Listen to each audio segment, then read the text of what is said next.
Hello friends, today we are going to learn the well-known poet by Rabindranath Tagore, Where the Mind is Without Fear.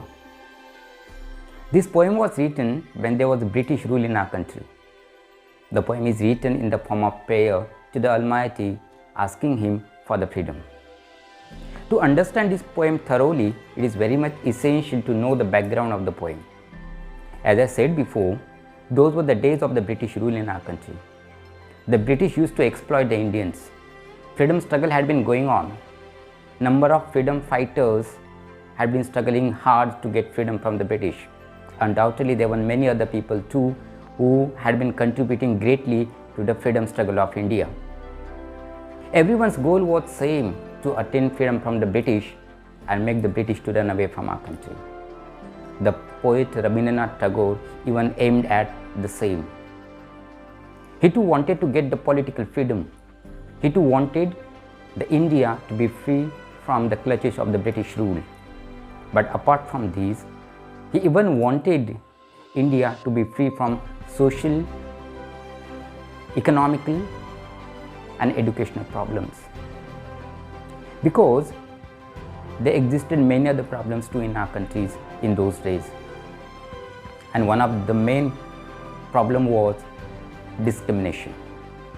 There existed lots of discrimination which was being done based on gender, caste, creed, religion and color.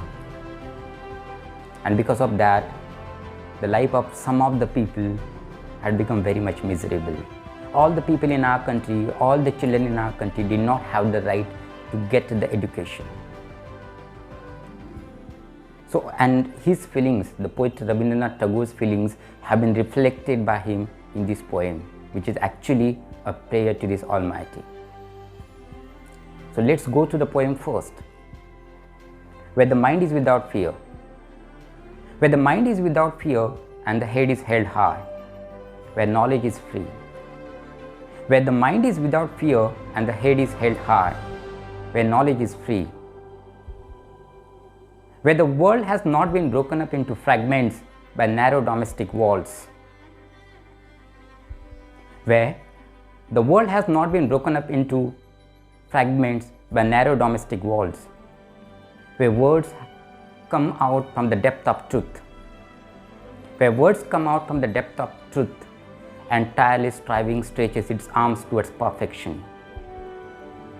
The clear stream of reason does not lost its way into dreary desert sand of dead habit.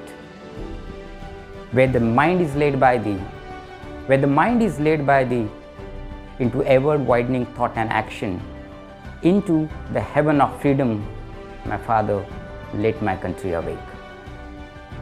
Let's turn towards line by line interpretation of this poem now. Where the mind is without fear and the head is held high, where knowledge is free.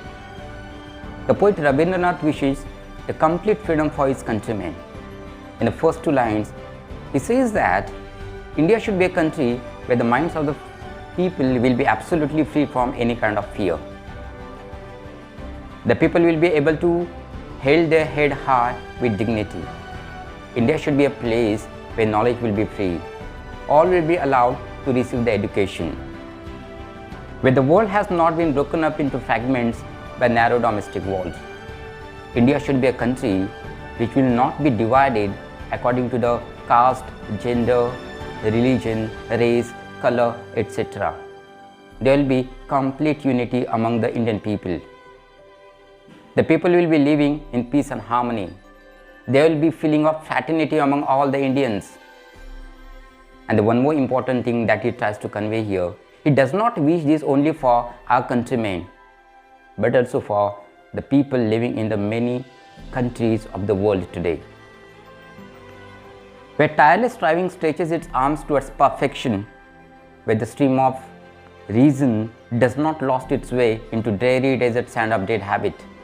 Here the poet wants to say that the people keeps on trying, they keeps on taking the maximum efforts to be perfect. They try their best to reach perfection. They take ultimate efforts to reach their goal. India should be a place where people have not lost their thinking capacity. They think logically. They think logically before accepting any blind faith, any ritual, any custom, and they do not become the blind follower of superstitious beliefs. Where the mind is led forward by thee into ever-widening thought and action, into that heaven of freedom, my Father, let my country away. Further, the poet says that, actually the poet wishes to the God, the poet prays to the God to lead the country, to lead the countrymen into ever-widening thought and action, because of which people will be broad-minded in their outlook. They'll be thinking widely, they'll be thinking broad-mindedly while acting, while performing any act, or whenever they'll think about something. And a last line, the poet addresses the God as my Father and requests him, praise him